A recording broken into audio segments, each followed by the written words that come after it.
aminte cum spuneai că orice-ar fi, viața fără mine n-ar avea culoare, ar fi gri. Recunosc că mi-este greu fără tine, of, ce greu mi-este. Trebuie să accept în suflet final de poveste.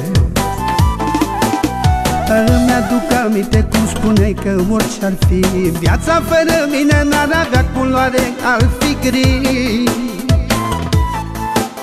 Recunosc că mi-este greu fără tine, of, ce greu mi-este.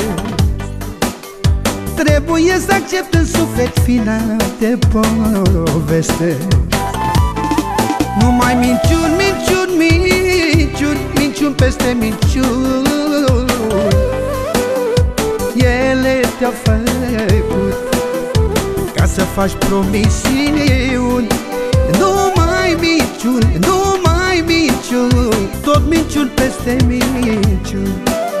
Ele te-au făcut să-mi provoci amărăciuni.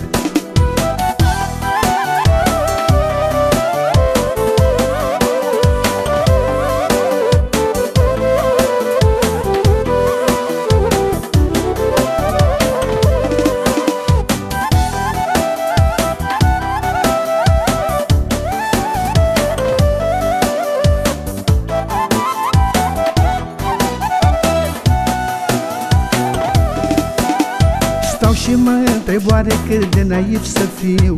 Îmi spunea tot, nu-i de tine, las-o până nu e prea târziu.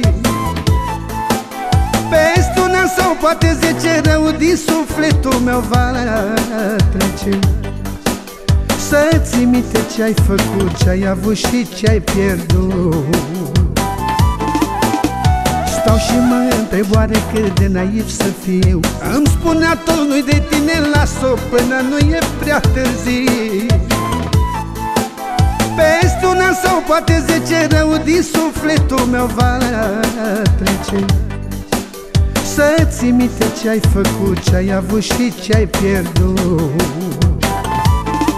Numai minciuni, minciuni, minciuni, minciuni peste minciuni. Ele te-au făcut ca să faci promisiuni.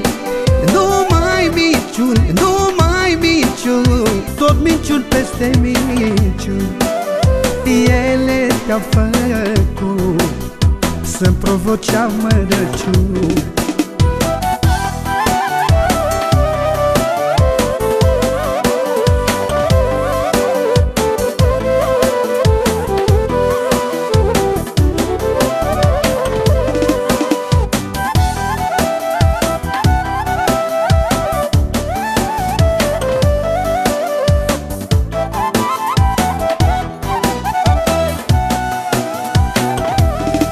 Numai minciuni, minciuni, minciuni, minciuni peste minciuni. Ele te-au făcut ca să faci promisiuni. Numai minciuni, numai minciuni, tot minciuni peste minciuni. Ele te-au făcut să-mi provoci amărăciuni.